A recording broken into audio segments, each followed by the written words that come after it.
de esa pelada Carol, que yo cada rato decís, uy, chévere. Yo todavía digo chévere. Qué tan clásico soy yo. Empezamos en 5, 4, 3, 2.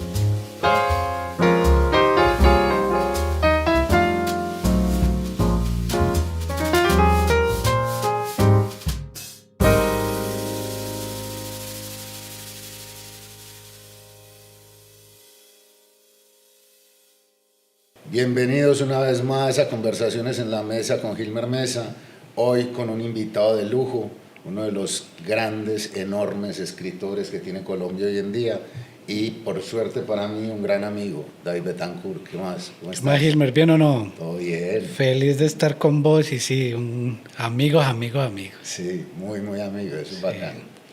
Bien, David Betancourt nació en Medellín en 1982, tiene 8 libros de cuentos publicados, una novela, estudió periodismo y después filología hispánica en la Universidad de Antioquia, después hizo una maestría en literatura y luego un doctorado en literatura hispanoamericana en la Benemérita Universidad Autónoma de Puebla, en México, y además ha ganado más de una docena de premios literarios en concursos de todo el mundo. Ya que hicimos este repaso de tu currículum literario y profesional, a mí me gustaría que empezáramos como hablando de quién sos vos, de tu niñez, de dónde viviste, de cómo fue como tu niñez y tu adolescencia. Bueno, Gilmer, sí, o sea, yo siempre fui como un niño de barrio, o sea, yo crecí en un barrio, pero me acuerdo de uno que es Villahermosa, que ahí viví como la parte donde yo ya tenía como memoria, que era como desde los 6, 7 años hasta los 17 años. Ahí viví en Villahermosa, pero antes vivía en otros lugares que fue en Boston, en el centro, en muchos lados que no me acuerdo, pero siempre fui un niño como que no tuve un lugar fijo, siempre estuve yéndome y cambiándome de casa por motivos muy distintos y eso también tenía que ver con la labor de mis papás, que mis papás eran artesanos. Entonces ellos se movían por todas partes, íbamos por todos los lugares, pero el que te digo que me acuerdo es Villahermosa. Ahí me pasaron tantas cosas como pasan en tus libros, es el barrio de verdad. Yo convivir, y te lo contaba ahorita antes de venir, yo convivía con los pillos. Y yo era un niño que era un gomelito, digámosle así, o un niño muy ingenuo, muy guardado, muy de casa, muy cuidado. Y yo era muy buen jugador de fútbol, o sea, yo era calidoso. Sí. Y a mí los pillos me querían de refuerzo. Entonces llegaban pues, seamos claros, de refuerzo para jugar fútbol. Para jugar fútbol, claro. De refuerzo y pasaba mucho, que había gente que tenían de refuerzo para jugar fútbol y terminaba siendo de refuerzo para hacer cosas malas. Pero conmigo era para jugar fútbol. Y entonces ellos llegaban a donde mi papá y me pedían prestado, como don Fernando, ¿me puede prestar a su niño para que nos reemplace, pues para que nos refuerce ahí? Y así me crié, o sea, yo me crié portándome como un niño de casa, pero siendo muy de barrio. Y luego ya llegan las cosas de la vida y termino viviendo ya en Envigado. O sea, me voy para Envigado y después termino viviendo más de 12 años o 12 años en México, que me fui a estudiar o me fui detrás de mi esposa para... Bueno, pero ya llegaremos a eso. Y bueno, estamos en Envigado, en la institución universitaria de Envigado. ¿Conocías esta universidad? ¿Sabías de ella? Sí, la conocía y sabía de ella. Y me encanta sobre cualquier cosa, es que es una universidad pública. O sea, y eso es lo que necesitamos y eso es lo que hay que defender. Y por eso me puse tan triste el domingo en elecciones, porque es que, no sé, pero yo soy un defensor de la universidad pública y también de lo popular y también de muchas cosas pues que son libertades y de cuestiones que se pueden perder. Por eso digo que me puse muy triste y vale el guiño político. No, pero por supuesto. Bueno, ¿y seguís jugando fútbol? No, o sea, cuando yo conocí el aguardiente fue mi lesión. O sea, el aguardiente me retiró. Sí. Porque yo era una persona que sí era muy juicioso. Yo llegué a jugar en las inferiores del Medellín y era el número 10. O sea, yo era una clase, pero no tenía disciplina. Primero, entonces ya cuando empieza la exigencia de que vos tenés que madrugar y que tenés que cumplir con unos horarios, todo eso, entonces yo preferí irme por el lado más fácil, que era sentarme a tomar y a estar con los amigos y jugando, y terminé siendo un jugador de lomas de barrio. O sea, no preferí eso a jugar fútbol profesional. Y yo he dicho ya varias veces que si no hubiera sido por el aguardiente, pues Messi tendría 3 o 4 balones de oro menos. Bueno, y además tenés mucha pinta de Messi. Bueno, ¿y dónde estudiaste? Bueno, yo estudié primero en la escuela, fue en una escuela, pues me acuerdo mucho porque en Boston, ahí en Medellín, por el centro, hay un lugar que se llama Gotica de Leche. Y era una escuela, pues, como o sea, las cunas. Entonces a mí me llevaban mis papás, me abandonaban allá todo el día y volvían por mí. Ya llegaba yo comido y alimentado. Y así estuve mucho tiempo, pero siempre estuve como en lugares públicos. Pero de un momento a otro, no sé qué pasó en la familia o en la mentalidad de mi familia y terminé en colegios privados, como el Fray Rafael de la Serna, que después no me iba a dejar graduar. Y por bobadas, pues, porque había perdido como 12 materias y Minucias. cosas muy pequeñas, pero yo en esos colegios fue que me hice rebelde. ¿Qué digo yo? Que si no hubiera estado en lugares privados, yo no sería el que soy. Los colegios y los curas, los colegios privados y los curas me hicieron a mí rebelde. Yo escribí un panfleto que se llama El Impío, que en un colegio privado de curas me dio por escribir contra los curas, contra un montón de cosas e injusticias que se vivían en el colegio. Eso fue una locura, lo hice anónimo y eso se volvió una locura y todavía se sigue haciendo ya en varios colegios de Medellín, como se llama El Impío, y es atacar todas las injusticias. Y eso yo dije un día, uy, esto como le está yendo de bien un panfleto y todos los pelados revolcados, los curas ofreciendo recompensa. Yo dije, no, lo mío es ser escritor. Y yo creo que ese fue el punto para yo decidir ser escritor. Justamente eso era lo que te iba a preguntar, que cuándo había entrado la literatura a tu vida. Yo siempre cuento que o sea, la literatura para uno ser escritor entra por la lectura a tope. O sea, cuando yo me volví lector por culpa de mi papá. Mi papá era un gran lector y yo me le leí la biblioteca de él y terminé siendo un muy buen lector, pero yo ya después de eso yo dije, yo quiero ser escritor, y ahí pasó lo del Impío, que escribí ese panfleto y me volví como que yo dije, es que ya había pasado a medicina, y yo dije, voy a ser médico, pero no quiero serlo, y terminé estudiando con periodismo y comunicación después del Impío. Entonces yo dije, es que ¿dónde me hago yo escritor? Entonces la ingenuidad me dijo, para ser escritor, estudiar comunicación o estudiar periodismo, y me metí a estudiar eso, pero resulta que no me pude hacer escritor ahí, porque lo que pasaba era que, lo que me gustaba a mí era el periodismo literario, la crónica, pero yo en las crónicas terminé siendo un mentiroso, porque eso no puede. O sea, una crónica tiene que ser pegada a la realidad. A la realidad, sí. Claro, usted no puede inventar, eso no es ficción, pero yo las crónicas las hacía inventando, o sea, yo me inventaba personajes y todo eso. Entonces yo decía, por aquí no va lo mío, yo las mentiras mías las tengo que justificar como ficción y no ponerlas en periodismo. Y dije, entonces si yo quiero ser escritor, voy a estudiar filología. Y entré a estudiar filología a la Universidad de Antioquia. Pero te graduaste como periodista. Sí, me gradué y luego entré a filología y yo dije, pues aquí se puede ser escritor, y no, porque eran demasiadas lecturas, por ejemplo, pues de los clásicos y todo eso, pero a esas lecturas había que hacerle informes y mucha lingüística y muchas cosas, y no dejaba tiempo para ser escritor.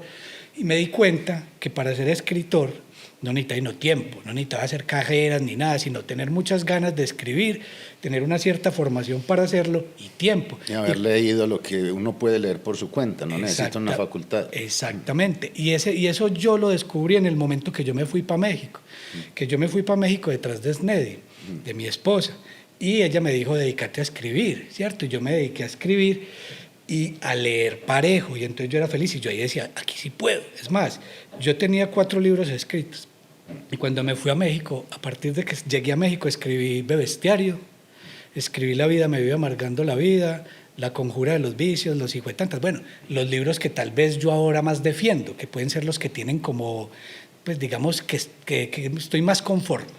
Y es porque fue el tiempo en que yo escribí sin querer ser un escritor, sino que me dediqué a escribir y yo decía, lo estoy disfrutando y me estoy metiendo. Pero me gusta mucho eso que acabas de decir, porque sí, hay una abismal diferencia entre querer escribir y querer ser escritor.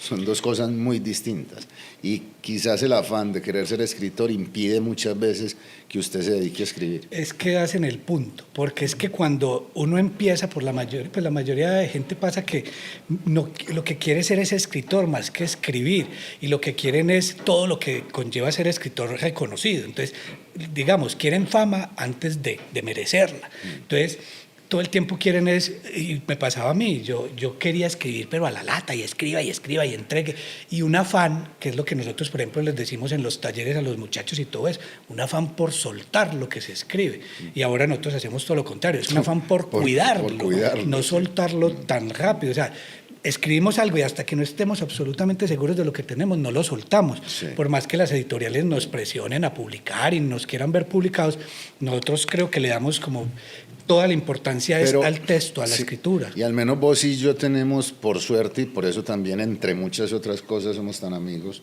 tenemos una convicción de que no todo es publicable y que no hay que publicar todo. Y sobre todo no nos dejamos presionar de ninguna editorial, por más que le digan a uno que tiene que entregar, que tiene que hacer. No, si no me convence, no. Yo lo dije una vez, yo puedo publicar una novela que no le guste a nadie, pero no puedo publicar una novela que no me guste a mí. Exactamente, es que yo pienso eso, y es que yo defiendo mucho como a nosotros nos empacaron en un mismo paquete a vos, a Luis Miguel Rivas y a mí. Sí, nosotros somos y yo digo, el trío ternura. Me encanta estar en ese trío, porque es que es un trío, pues yo pertenezco a un grupo de que hay dos personas que son muy parecidas a mí. Vos tenés una palabra que la repetís mucho, que yo estoy muy de acuerdo, que es la honestidad. O sea, cuando yo los leo a ustedes dos, yo digo, es que aquí hay algo que no está, o sea, no es escritura por kilos, sí, no es escritura por bultos, no es escritura a la lata porque necesitamos estaparnos en plata, y eso es lo que decimos. Yo a vos te veo muy exitoso, pero no te veo como yo decía, que el éxito se merece a que vende mucho, qué bueno que sí, pero también el éxito se debe a que vos estás muy contento con lo que vos publicás y te sentís seguro, yo digo. Y orgulloso hasta de la última coma que he puesto. Exacto, y eso es lo que yo digo, qué bacanería que eso pase. O sea, yo digo, mi éxito y mi triunfo, acabo de escribir un libro que se llama El Fracasador, no depende de la cantidad de libros que yo venda, no, sino que mi triunfo es que yo esté muy contento y que yo diga, no me vendí, no le regalé eso a una editorial porque me presionaron, sino que estoy satisfecho con lo que hice, sea bueno o malo para los demás, pero yo me siento muy satisfecho con lo que hice. Y además porque los tres amamos a Rulfo. Bueno, pues, si ya Rulfo con 2 libros es uno de los escritores más grandes de la historia de la humanidad, pues qué afán.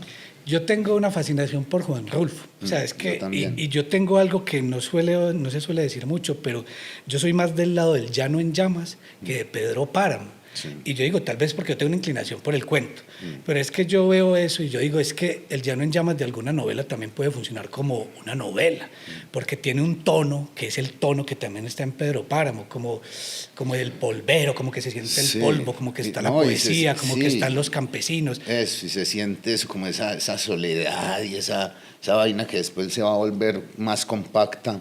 Y hay unas rarezas, por ejemplo, hay un quiebre en ese Llano en Llamas que es Macario. Es que... Y es un quiebre, pareciera no pertenecer a ese libro, sí, y es una maravilla. Sí, pero pues esa voz narrativa de Macario es... Pues...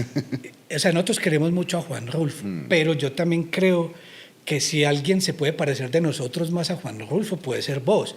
Yo soy, y veo más Arribas, por ejemplo, y a mí, muy García Márquez. O sea, no quiero decir pues que nos parezcamos, sino claro que vos hiciste un cuento en donde vas a reemplazar a García Márquez. Sí. O sea, yo lo digo burlándome de mí, sí. Pero aquí en Colombia hay un escritor, y ya incluso Sabina en un concierto dijo, él es el reemplazo de García Márquez. Y uno dice, bueno, que lo reemplacen todos los que quieran. Yo lo reemplazo en la ficción. De resto sé que es inalcanzable, como hay otros inalcanzables. Es que Gabo juega en otra liga. Juega en otra liga y tiene una cosa que para mí, mi gusto es más por García Márquez. O sea, yo, si me ponen a escoger, yo me quedo más con García Márquez que con Rulfo. Y es porque García Márquez me da más opciones. O sea, las crónicas de García Márquez, los cambios de registro, las estructuras, un montón de cosas que tiene. O sea, cada novela es una cosa muy diferente. No, pero es que en serio, yo creo que Gabo está... Es más, cuando lo ponen como dentro del boom latinoamericano, yo digo, sí, cabe ahí por la época, pues, pero Gabo está muy por encima de todos los otros. Pues Gabo está a la altura de Dante, pues, mira, y de Homero, por ejemplo, y de... Acá te veo, y te veo con gafas negras y con esto morado. A Juan Rulfo le hicieron una entrevista no sé cuándo y aparecía con algo morado, creo que es así, y unas gafas. Y a él le preguntan que por qué no estaba, que la escritura, que por qué escribía tan poco, digámoslo así. Y él no me acuerdo qué responde, pero yo me leí un libro de Vila Matas que se llama Bartleby y compañía, donde le dicen él dice, pues, un personaje del libro dice que por qué no volvió a escribir Juan Rulfo, por qué escribió tan poco, y que Rulfo dice que él dejó de escribir simplemente porque se le murió el tío que le contaba las historias. Sí. Entonces ese es un libro, bueno, que me salía del tema, pero es como que yo recomiendo mucho, que es ¿por qué los escritores dejan de escribir? ¿En qué momento dejan de escribir? ¿O por qué escriben tan poco? Y Juan Rulfo es un ejemplo.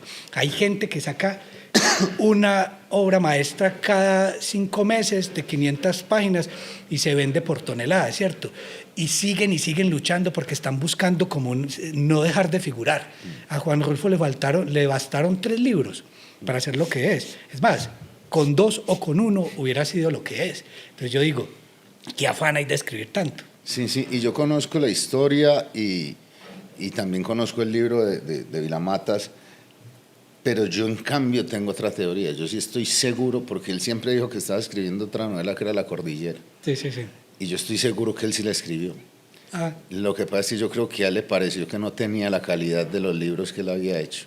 Y que quién sabe la quemaría o quién sabe qué hizo. también como hablan Sábato, del trago. Sí, como Sábato que quemaba las novelas y fue más las que quemó que las que publicó. Sí, también hablan que era porque bebía mucho Porque y bebía no podía, mucho. pero... Y Sí, que tenía que encaletarse en el baño esos son a mitos. beber a escondidas de Clara. Pero lo que no Sí. tiene discusión es que es Eso. un grandísimo. O sea, No, que es un del- enorme, es un enorme y que con esos, digamos, dentro de lo que se piensa en el mundo capitalista, poca producción, ya no necesito más. No necesito más.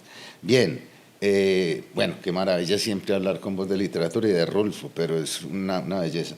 Devolvámonos un poquito. En el 2011 publicás con la editorial Clepsidra el primer libro, que se llama Buenos Muchachos. ¿Por qué publicarlo ahí? ¿Por qué publicar en ese momento? ¿Qué te hizo pensar que ya tenías material para un libro? ¿Qué fue el primer cuento que escribiste? Mira, Bueno, no, pero antes también te iba a preguntar, ¿qué fue del Impío? Listo. ¿Te empecemos. pillaron, no? No, en el Impío llegamos y la graduación, pues obviamente yo no podía graduarme. Ofrecieron plata para que me descubrieran y me ofrecieron que si yo me entregaba, los curas diciéndome que me daban el grado, nunca dije que sí. Cuando hubo la graduación, se subieron una camisa los muchachos y decían yo soy el Impío. O sea, todos los que se Sí. graduaron eran en el Impío. Ah, qué maravilla. Y eso fue una maravilla. Y el único que no se graduó fue el que hizo el Impío. O sea, que también es muy triste. Yo soy el Impío, el verdadero que hizo el Impío se quedó sin graduarse. Mira que lo que me decís de Buenos Muchachos, o mi primer cuento, eso es para mí una historia muy bonita, porque yo entro a la Universidad de Antioquia y me encanta una pelada. Y yo digo, esta pelada me encanta. Entonces mi forma de conquistar fue una chocolatina. Entonces yo le llevé la chocolatina y ella me habló y me dijo, ¿y vos qué haces? Y yo le dije, yo soy escritor. De entrada. Te Y echaste ya. yo no había escrito nada. ¿Y qué escribes? Y yo soy cuentista. Sí, mostrame un cuento. Y yo no había escrito absolutamente ningún cuento, entonces yo me vi obligado a hacerme escritor para poder que esta pelada estuviera conmigo. Sí, claro. Y esta pelada se llama Neddy, que es mi esposa, ya 20 años, ¿cierto? Y uno dice, me hice escritor también de alguna forma para poder enamorar a una pelada. Esa historia Y es ese una ese cuento que escribí se llama Ventana Herida. Sí. Y es el primer cuento de Buenos Muchachos. Que Buenos Muchachos es como ese libro de iniciación donde yo soy muy distinto a lo que... Es un escritor que no soy yo ahora. Sí, es un yo escritor creo más... que yo que conozco toda tu obra, yo creo que con Ataques de Risa hay como un corte ahí donde ya empieza a entrar el David Betancourt, que ya se concreta mucho en la vida me vive amargando la vida. Exactamente. Bueno, pero y en Bestiario, que ya hablaremos de él, pero bueno. Sí, mira que hay gente que vamos buscando hasta que alcanzamos el estilo, hasta que lo encontramos. Y la voz. No es porque vos me estés entrevistando, vos arrancaste como arrancó Fernando Vallejo, con una voz que siguió. Yo tuve que buscarla hasta que di con ella. Y en esa búsqueda fue Buenos Muchachos, Yo no maté al perrito y Una codorniz para la quinceañera.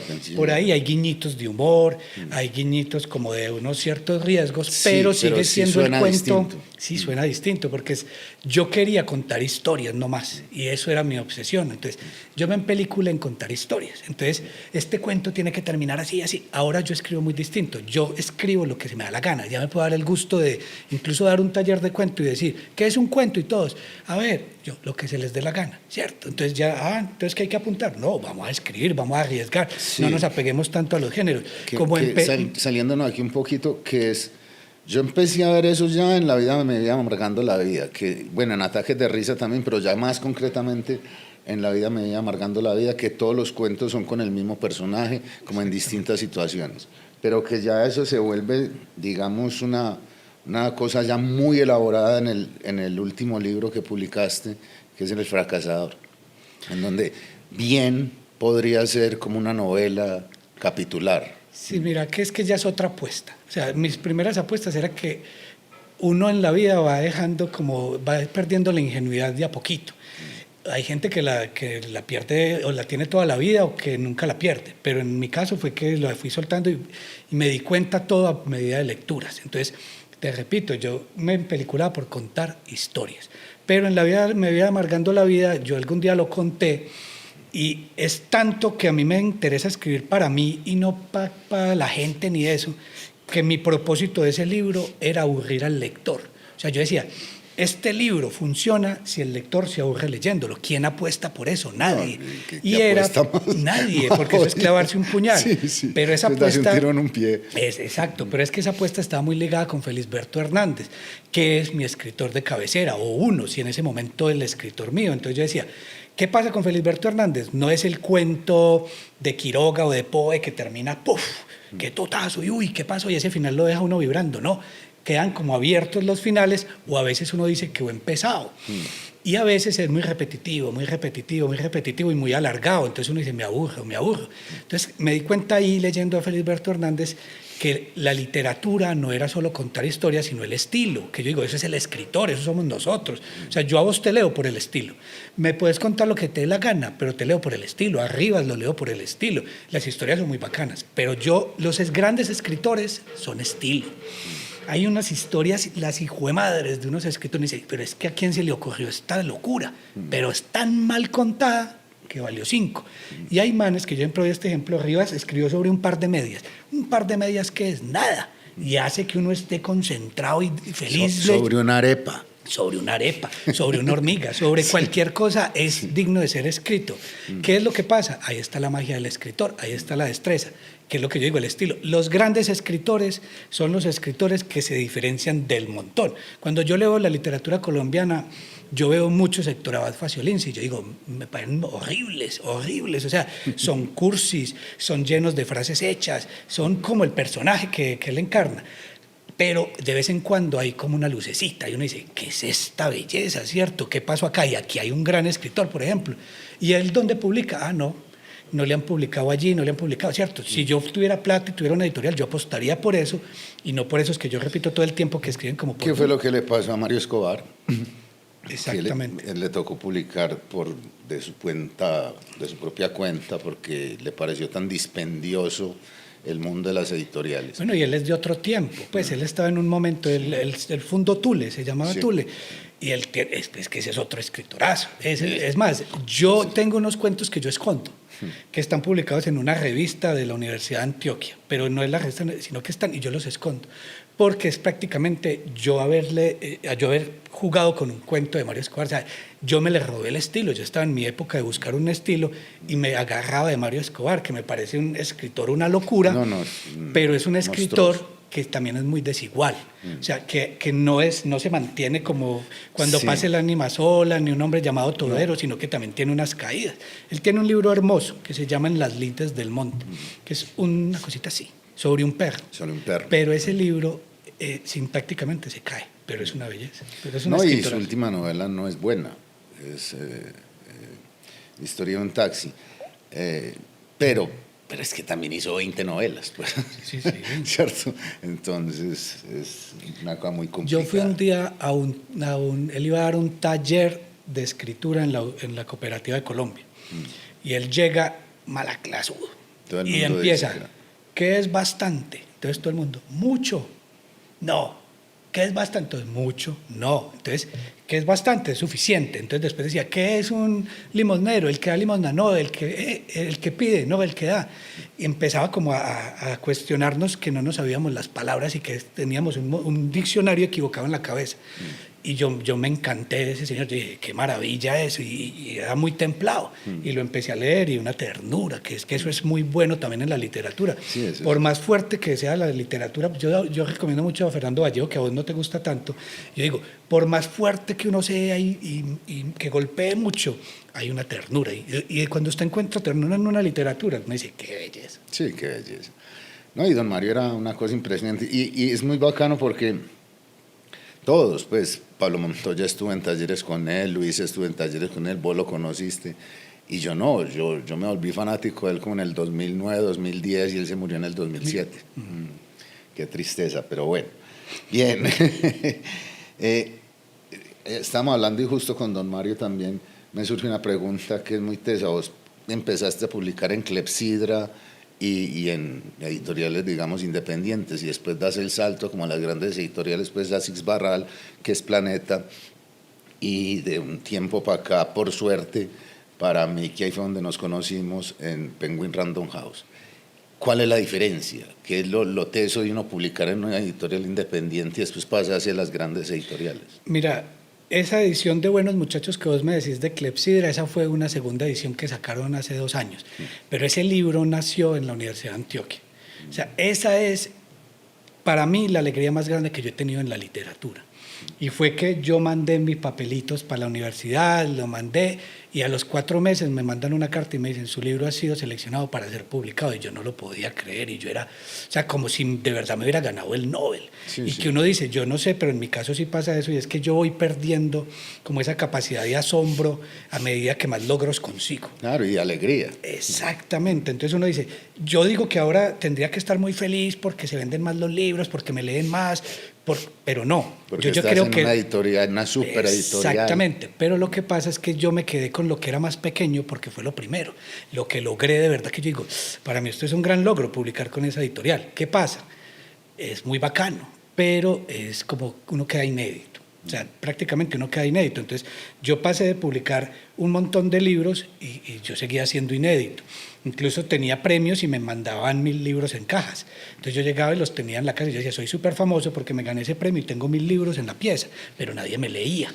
Eso es lo que pasa cuando uno da un salto a una editorial. Y pasa que yo di el salto primero a Seix Barral. Y pasa por algo muy bacano que tiene la vida, que es que mientras más usted tenga, cuando usted logra algo bueno, usted en vez de que la gente lo quiera, porque sí lo quieren, pero también pasa algo y es que uno se va rodeando de odiadores, gente que le pica el alma o que le da la envidia. Entonces yo me gané el premio de la Cueva y empecé a experimentar qué era la crítica.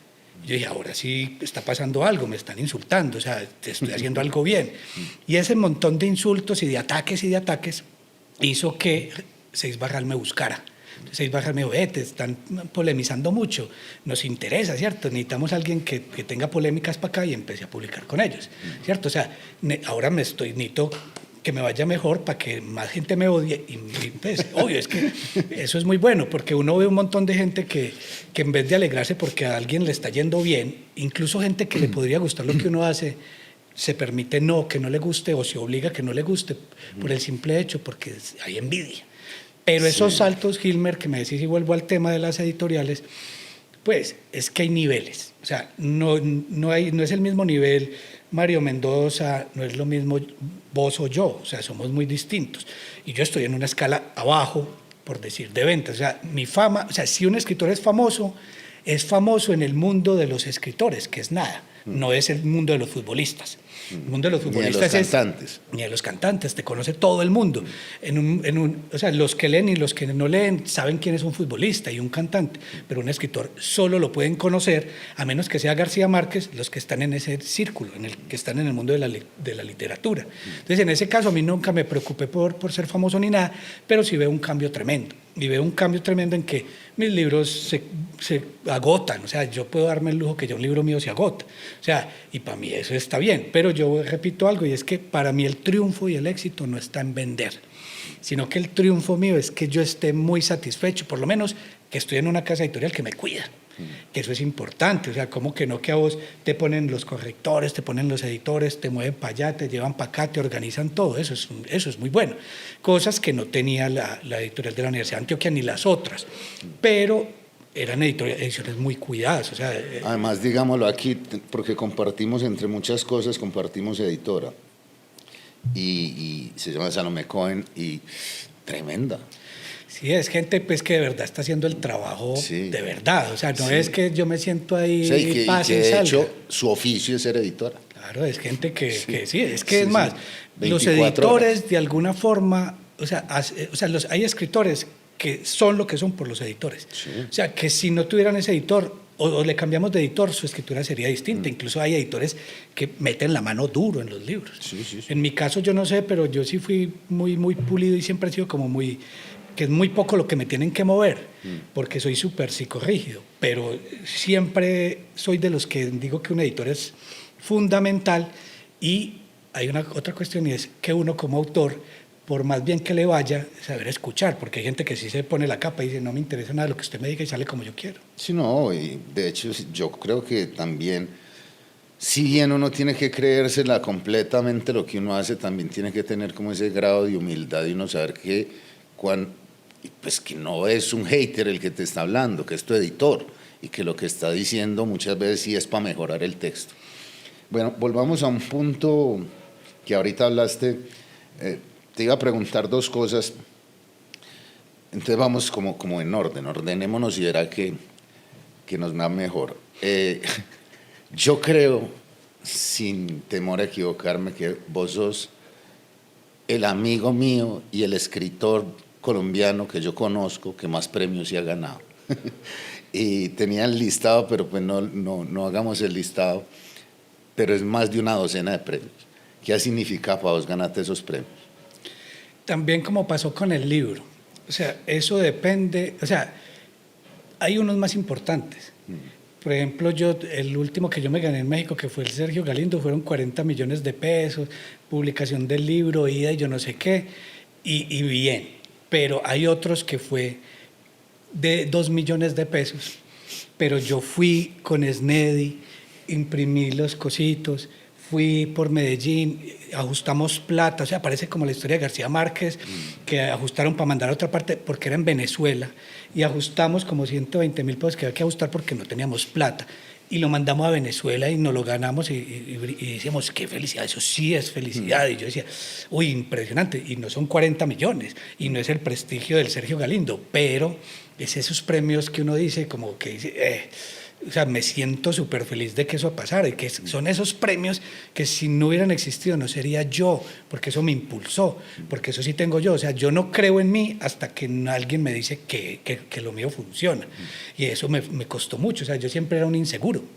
y me daba pena mostrar lo que escribía, y cuando los premios me empezaron a decir como que los premios eran como el espaldarazo, como dale, dale, dale, y eso es importante. Y lo que pasa es que yo aprendí en esas ganadas de premios como a saber que se podía ganar un premio. O sea, llegué a esa forma. O sea, hay un cuento que se llama Sensini, de Roberto Bolaño, y eso me pasó a mí, y no voy a decir los títulos, pero lo que pasa es que en el cuento Sensini un man tiene un cuento y dice, voy a mandarlo a todas partes, pero para ganárselo, pues... Lo que ese está en Putas Asesinas. No sé en cuál, sí. Pero sí, y cambia los títulos. Y se gana varios premios con el mismo cuento, pero entonces este sí ha ganado 10 premios, pero resulta que esos 10 premios se lo ganó con un mismo cuento con distinto título. Pero lo que pasa es que yo siempre digo, es que se ha ganado muchos premios, se ha ganado muchos premios. Yo digo que para uno ganarse todos esos premios ha perdido muchísimos más. Lo que pasa es que la gente solo dice, yo me gané este premio, pero no dice cuántas veces lo perdí. Yo sí. Yo digo, el Sergio Galindo antes de ganármelo lo perdí 4 veces. Pero ¿usted para qué dice eso? Sí, es que para usted ganar hay que perder un montón. Sí. Y uno tiene que ser terco en la vida, y ser terco y terco y terco. Y por más terco que si yo no hubiera sido terco, no me hubiera ganado ese premio, ¿cierto? Entonces es eso, como saber que la clave de ganarse los premios, que a todos me preguntan, ¿cuál es la clave de ganar los premios? La clave es persistir, persistir, persistir, y perder, y perder, y perder. Y acostumbrarse a saber perder. Saber perder. Hay mucha gente que ya no le conviene. Yo no te veo a vos participando en un premio, pues porque vos tenés una editorial que es la misma de nosotros, pero que vos ya le cumplís porque te va mejor publicando con ellos que ganándote un premio. Sí. Bueno, y obviamente, hay que decirlo, Yo creo que el premio más importante que hay en Colombia a un solo cuento es el concurso La Cueva, en Barranquilla. Y vos te lo ganaste, con Beber para contarla. Y ahí sale un libro que, te lo he dicho muchas veces, es mi libro favorito tuyo, que es Bebestiario. Un libro que salió con la Universidad de Antioquia, que yo tengo esa edición que ya no se consigue y que por suerte para nosotros, los lectores tuyos y los fanáticos tuyos, Penguin Random House se interesó y lo reeditó, y quiero que todo el mundo vea esta maravilla porque esto es una primicia, porque todavía no ha salido, apenas va a salir ahora el 1 de julio, para que todo el mundo lo compre. Hablemos de Bebestiario, que es un librazo. Ve, no sé por qué, pero son las cosas de la vida. Ese libro me llegó hace 2 días, sí, hace 2 días me llegó y eso todavía no ha salido. Y preciso vos, sos la primera persona que lo tiene en la mano, o sea, es el que te lo entrego. Una belleza. Pero es que pasa algo, y es que es como si la vida conspirara. Y es que un día yo estaba en mi casa, yo sabía que había en Colombia un escritor que estaba muy famoso, que llamaba Gilmer Mesa. Yo decía, hay un bobo por ahí que se llama Gilmer Mesa, que le está yendo muy bien con una novela que se llama La Cuadra. Es que fue por esa época. Sí. Ese libro salió en 2016. ¿En cuánto salió La Cuadra? ¿2000 qué? En el concurso me lo gané en 2015 y en Random 2016, que este año se celebran los 10 años. Listo, ahí que valga la cuña. Entonces, estamos hablando de Bestiario y no de La Cuadra, y me al favor. Entonces, pasa No sea pato. que llega un man que se llama Gilmer Mesa, muy famoso, y ¡pim! En el Facebook, en mi Facebook. Hermano, qué felicidad este libro, qué gusto conocerte, ¿qué? Ese libro, y me empezaste a hablar de Bebestiario. Sí. Y yo dije, uy, qué maravilla que este man que está ahí, cogí, me conseguí tu novela y me la leí. Y este es de los míos, ¿cierto? O sea, alguien que está en el poder, que son cosas que no hacen muchos escritores, o sea, que se llama como la conspiración del silencio, que cuando usted está muy alto, hay uno que es muy bueno, pero que está bajo y usted no lo ayuda a subir, o sea, a usted no interesa que nadie se le iguale. Y vos empezaste como, por más que yo hubiera publicado más antes que vos, que yo salí mucho antes que vos, y vos cogiste y me jalaste, o sea, me subiste y me dijiste, hey, te felicito por ese libro, qué bacán, ¿cierto? ¿Qué necesidad tenías, cierto? Y yo digo, eso son cosas muy bacanas. Y ahí fue donde yo dije, bueno, Bebestiario, y ahí arrancó ese Bebestiario, que luego me contaron que vos te fuiste con un amigo de nosotros que llama Jesús Ovallos a buscarlo por el centro, por el pasaje de la Bastilla. Sí. Pero ese libro tiene algo muy bacano, y es que ese fue el primer libro que yo escribí en México. Y yo no escribo borracho, porque no soy capaz. Sí, no, porque yo siempre le doy prioridad a las cosas. Yo digo, si es a beber, es a beber. Y si es a escribir, es a escribir, y no los junto. Pero yo estaba en una época muy... Que eso es lo teso de Rivas, que él sí es capaz. Sí, es que hay personas que son, que sí, que pueden hacer eso, ¿no? Yo sí, yo no separo, pues yo separo las cosas. Pero en ese tiempo yo estaba en una época muy de eso, y yo escribí un cuento que se llama Beber para contarla, que fue el que se ganó de La Cueva, y lo escribí en tercera persona. Y yo leía ese cuento y ese cuento y ese cuento, y yo decía, no me convence, hasta que un día lo puse en primera, lo mandé a La Cueva y me gané ese premio. Yo no me lo podía creer, pues, porque era muy buena plata en ese tiempo, y es la primera vez que a mí me trataban como un rey. O sea, que me llevaban a un hotel importante, que me mimaban y que hacían todas esas cosas. Y uno decía, ve, un escritor puede ser eso. Pero es un libro, pues, que vos ya lo leíste, pero pues es una alegría que esté afuera. Pues yo siempre quería que ese libro lo reeditaran. Y qué mejor que Random House. Y bueno, ¿qué tiene de nuevo que se encuentra la gente en esta maravilla? Bueno, ese libro está prácticamente reescrito. A mí me pasa que algo muy distinto a vos. Vos cuando escribís, y lo dijiste una vez, vos escribís y así quedó. Salgan ediciones las que salgan, vos ahí ya no te vas a quedar más.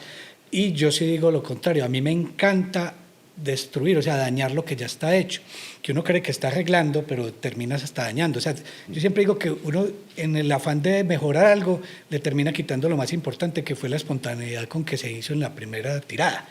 Pero ese libro es eso, ese es un libro que está totalmente reescrito. O sea, parece otro libro, es otro Bebestiario, que tiene 2 cuentos menos que quise sacar, que no me convencían, y tiene 3 cuentos más. Pero además tiene una cosa muy bacana, y es que yo de un tiempo para acá dije, yo quiero incomodar, o sea, yo no quiero ser así tan tan mansito, o sea, yo quiero incomodar y quiero Llegar que... con el cuchillo en la boca. Claro, pero es que lo hago en un modo de risa. O sea, a mí Sí. me gusta que la gente, a mí me encantaría ser un personaje de un libro de otro, donde yo sea una cosa que me avergüence. O sea, me encantaría que me trapearan el piso conmigo. Y como no lo han hecho, pues yo lo estoy empezando a hacer como para que la gente se anime a trapear el piso conmigo. Pero hay cuestiones de que la gente se delica. Entonces hay textos de contracarátula que iban a salir ahí que se eliminaron porque esas personas no quisieron hacerlo después de que se vieron en el libro. Otros quitaron textos de contracarátula que estaban, por ejemplo, en La Conjura de los Vicios. Entonces ya empieza como a incomodarse, pero yo siempre digo, es que eso es ficción. Ni siquiera, Sí, si no. yo digo que un libro de algún escritor es superficial, no lo estoy diciendo yo, lo está diciendo un personaje. Cuando lo diga yo, pues que si quiere se toque. Pero eso es pura... son juegos. Y tampoco, es que uno no Y puede tampoco. estar solo con la gente que lo está adulando a uno. Claro. Y pues digámoslo aquí, pues de hecho lo hemos repetido antes, nosotros tres somos muy amigos, Luis Miguel, vos y yo la primera vez que vi que te burlaras de alguien en un cuento fue de Luis y de mí. Sí. Y nos decías que éramos unos malparidos lambones, y ¿cierto? y a mí lo que me dio fue mucha risa. Exacto. Y decías en ese cuento que se llama Muerta Menta, Exactamente. que estos malparidos lambones me van a hacer la nota de Texto. contracarátula, y los dos te la hicimos. Exactamente, es que Es son que- juegos, esos son juegos de la literatura. Sí. Y es más, yo mismo me ataco todo el tiempo en los cuentos y digo que no hay que los chistes flojos, que la literatura boba, pues, y me Sí. ataco a mí. Entonces yo digo, esos son juegos, ¿cierto? Pero detrás de esos juegos también hay muchas verdades. O sea, hay escritores que para mí como escritores son muy malos, que se venden como si fueran empanadas. Y yo siempre lo digo y no tengo ningún problema y lo sostengo. Porque además hay personajes de la vida real que para mí son muy incómodos, que son como capataces. Por ejemplo, yo siempre lo digo y yo lo voy a... ¡Ay, que te van a cerrar las puertas! Yo no puedo dejar de hablar de Héctor Abad Faciolins, porque primero me parece que es una persona indigna y segundo me parece que es una literatura mala. Entonces yo digo, ¿pero usted cómo se atreve a decir eso? Porque eso es lo que yo pienso, ¿cierto? Y lo digo y lo diré. Y en muchas entrevistas, espero que en esta no, esos pedacitos los cortan. Y yo digo, es que somos libres, ¿cierto? Somos libres de opinar un montón de cosas. A mí me han destruido y van por todos lados. ¿Y yo qué hago? O sea, para mí la literatura de verdad es una gran parte de la vida, pero no es mi vida. O sea, mi vida es otra cosa, mi vida es otra cosa. Esa es una parte de mi vida muy importante. No, y por supuesto, y no, eso no quiere decir que lo estemos tomando a la ligera. O sea, la literatura es una cosa que también para mí es importantísima, pero yo no soy escritor 24 horas del día. Exactamente. Ni la literatura ocupa las 24 horas del día, ni los problemas fundamentales de mi vida son problemas sobre la literatura, que después incluso los transite a través de la literatura otra cosa. Pero los problemas de mi vida son cosas complejas, que son lo que de verdad lo determinan definiendo a uno. Que eso después aparecerá en la literatura, ya es otra vaina. Sí, no, y aparece, pues en la tuya aparece y en la de muchos se ven las críticas, sino que sí hay como un cierto temor a nombrar. Entonces estamos llenos como de indirectas. Entonces una indirecta para acá, otra indirecta para acá y no hay un Vallejo que diga, tan. La diferencia de Vallejo es otra, porque es que Vallejo es un facho. Entonces Vallejo es un facho tirando fachadas por toda parte y en eso pues yo no me identifico. Pero si hace falta alguien que con el humor, es que es más, a mí me protege algo, el tipo de literatura que yo hago. O sea, yo estoy haciendo literatura de humor, yo no estoy escribiendo crónicas. Entonces, si yo hago humor para no burlarme de las vacas sagradas de la literatura colombiana, ¿para qué? O sea, si yo hago humor para sobarle la cabeza a Daniel Samper, el hijo, pues estoy en la olla, yo tengo que jugar contra ellos. Hay un escritor importantísimo que es muy importante en mi literatura y es Jorge Ibargüengoitia. Cuando ustedes leen a Jorge Ibargüengoitia, ¿qué es?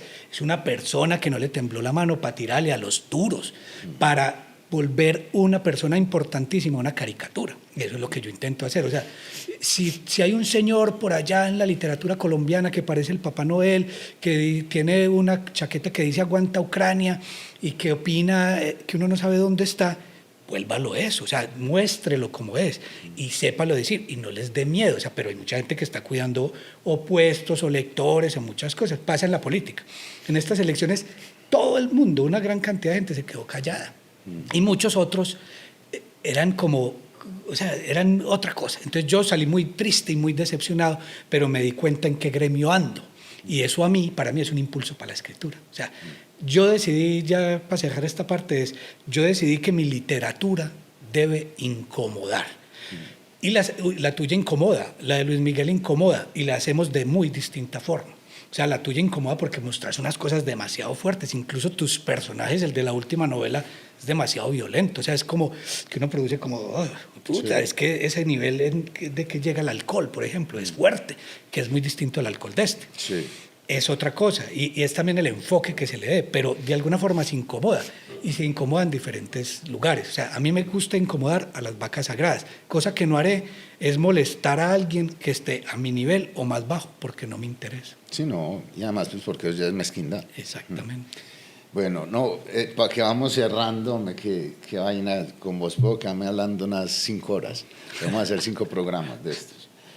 David, parce, con vos hay una cosa muy tesa y es que tenés una obra muy amplia.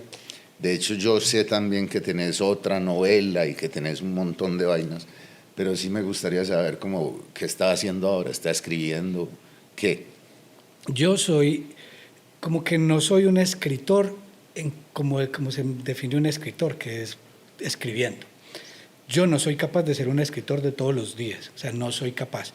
Y yo siempre tengo pausas, o sea, yo hago un libro y yo no soy capaz de seguir el otro. Mario Escobar decía que cuando él estaba terminando uno, ya lo estaba llamando el otro, y que sentía, en Diarios de un escritor, él dice que ya sentía mucha angustia cuando no le venía como la lamparita del que seguía. Entonces, ¿qué hago? ¿Qué viene? O sea, ¿cierto? A mí eso no me preocupa, a mí todo me lo dan las lecturas. Entonces, yo estoy leyendo y digo, ¿qué quiero escribir esto? Entonces, yo llevaba, desde que vine de México, 2 años y punta, no había escrito nada, simplemente un cuento, que es el último del fracasador, que se llama también La verdad se inventa, que es un borracho y que tiene que ver mucho con una borrachera, pero no fue como un ejercicio de un cuento disciplinado, que nada. Entonces yo dejé de escribir 2 años y punta, llevo ese tiempo sin escribir 2 años y punta, pero un día se me dio como la lamparita y ahora estoy no escribiendo, pero sí escribiendo, o sea, estoy leyendo para un libro. Entonces ya recopilé como 30 novelas que tengo que leer para escribir. Y es novelas porque es un personaje, pues es una relación metaliteraria que es personaje y autor peleando. Entonces como empecé a buscar Niebla de Unamuno, 6 personajes en busca de autor de Pirandello. Entonces es un montón de libros. El Exterminador. Y uno de Fontana Rosa que se llama Personajes, que empiezan a hablar de los... O sea, es una locura. Y uno empieza a ver y empiezo yo a anotar y a sacar cositas para escribir esa novela que esperemos que salga, o libro de cuentos o no sé qué es, pero es una locura porque me enfoqué por el lado de la antinovela, que es todo lo diferente a la novela tradicional, a la novela de trama, o sea, la que nos cuenta una historia y eso, no, sino que es una novela de esas del siglo XVII, como Tristan Shandy, que no cuentan nada, pero que es pura literatura pura y dura. Sí. Entonces eso es como lo que me ha interesado. La construcción dura. Exactamente, porque es que termina siendo como una literatura muy poco comercial, porque es la que llaman como de escritores para escritores. Y eso es como lo que me está interesando, como escribir una novela que no sea muy efectista y que al final solo me termina gustando a mí. Bueno, una pregunta que te la iba a hacer ahora y se me había quedado. Últimamente ya venís como en una racha de 2 novelas y ya viene una tercera, y antes tenías 8 libros de cuentos. ¿Qué va del cuento a la novela y por qué cambiar a la novela? Sí, es que eso es una preguntaza, porque yo siempre como que le craneé a eso, y era, yo seguía puro cuento porque yo no tenía como ese aliento para estar todo el tiempo escribiendo, sino que yo me sentaba, escribía un cuento 10 días, 15 días, soltaba y después volvía a otro y terminaban como conjuntos muy misceláneos. Pero después, cuando empecé como a ver la literatura de otra forma, después de leer a Vila Matas, después de leer a todos estos duros de la metaliteratura, yo dije, si yo empiezo a escribir los cuentos que estoy escribiendo, La conjura de los vicios, ese libro son cuentos, pero terminan siendo anticuentos porque están rompiendo las reglas del cuento. O sea, no digresiones por montones, no más de 1 o 2 personajes, un montón de personajes por libro. No le haga entradilla a los cuentos, entradillas como si fuera el Quijote. O sea, yo estoy haciendo cuentos que no son cuentos. Entonces yo dije, y eran cuentos de 40 páginas. Entonces yo ya si yo le suelto la mano, termino haciendo una novela y se me hizo más fácil. O sea, se me hizo más fácil, es que no quiero decir que sea más fácil escribir un género que el otro. No tiene nada que ver. O escribir un libro de cuentos que una novela no tiene nada que ver. Sino que hay libros que son más difíciles que otros, no del género. Para vos seguro que Las Travesías puede haber sido un libro más complejo. El más difícil de todo. Claro, es que se ve. Y que hay otros que salen muy del alma y que uno dice, esto fue un impulso del hijo de madre, que salen como si fuera un desahogo. Y esos terminan siendo también muy poderosos de otra forma. Entonces yo digo, es un cambio que uno no sabe. O sea, no sé si fue más fácil, más difícil, pero yo siento que me volví más retórico. O sea, que me solté la mano y que se me fue. Entonces no estoy como para cuidar el cuento. Ah, bueno. David, y por último una pregunta que ya institucionalicé para todos mis invitados y más que nada para los escritores. 5 libros que haya que leer en la vida y por qué. Es que es muy difícil esa porque yo cada vez cambio cada fechas voy cambiando como mis... Pero bueno, los 5 libros de hoy en día entonces. No, pues los que se me vengan como a la cabeza porque yo recomiendo, a mí El Quijote me encanta, o sea, es un libro que me cuesta, pero así me cueste, me lo he leído 3 veces y cada vez lo encuentro, yo lo leo como un carácter académico, como que le estoy buscando qué arañar para mí y qué me sirve. Y muchas cosas del Quijote están en mis libros y hay gente que las ha identificado. En este bestiario hay un juego con el Quijote en un cuento, incluso en el título, y hay un montón de guiños. Entonces ese es un libro que yo recomiendo, pero hay un libro que se llama Memorias póstumas de Blas Cubas, de Machado de Asís. Es un libro que yo recomiendo, que ese va a ser la base del libro que estoy escribiendo, que voy a escribir. Y es un libro muy loco, o sea, es una belleza y es con un humor y es con una crítica y es una locura. Entonces ese es el segundo. Recomiendo autores, por ejemplo, a Felisberto Hernández, que me parece como que uno dice, qué belleza que haya escritores. Es que Rivas hace poco hizo un texto sobre Roberto Art y yo digo, es que hay escritores que escriben unos personajes que uno dice que son torpes, que son como perdedores, que uno los ve y uno dice, y uno se encariña como una especie de Bartleby, que uno se encariña y uno dice, qué belleza estos personajes que son literatura ahí. Entonces, eso hace Felisberto todo el tiempo. Y otro escritor que me encanta es Mario Lebrero. Yo recomiendo muchísimo a Mario Lebrero porque es un escritor muy distinto y él tiene una novela que se llama Dejen todo en mis manos, creo que es eso, la distorsioné, pero es una novela negra sobre una búsqueda de una obra maestra que está perdida, o del autor de una obra maestra que tienen ellos ahí guardada, entonces salen a buscar el autor. Pero es ese tipo de escritura, o sea, y yo lo repito mucho, y es que hay como, y bueno, y Vila Matas, es que Vila Matas es un escritor que yo no le recomiendo a mi tía, ni a los que están empezando a leer, o sea, son lecturas que exigen demasiado y que usted tiene que tener cierto bagaje. Sí, cierto bagaje y también mucha paciencia, porque es que también te quieren aburrir, pero sí, más o menos por ese lado. David Betancourt, marica, qué calidad siempre tenerte como invitado en este programa, pero más calidad tenerte como amigo siempre. Me siento muy orgulloso de vos, me siento muy orgulloso de ser tu amigo. Les recomiendo a todo el mundo que busquen, salgan a partir del 1 de julio a buscar este libro, que es un librazo, que es el libro favorito mío, de los tuyos, aunque toda tu obra me gusta mucho, de Bestiario, no se lo pierdan. Fue un placer tenerte aquí, muchas gracias por haber venido. No, Gilmer, yo feliz, y te agradezco una cosa que yo siempre menciono, y es lo que yo hablo del efecto Gilmer Mesa, porque eso es importantísimo, y eso es lo que uno tiene que tener a medida que le esté yendo bien en algo, con la gente buena que esté detrás de uno. Y es el efecto Gilmer Mesa, para los que no sepan, es que yo no vendía libros y no me iba bien y no tenía lectores hasta que una vez me dicen, hey, se están vendiendo tus libros. Y nos empezamos a dar cuenta que los libros míos se vendían después de que en un programa vos los recomendabas. Entonces yo era haciendo fuerza, que Gilmer hable, que Gilmer me recomienda, necesito platica.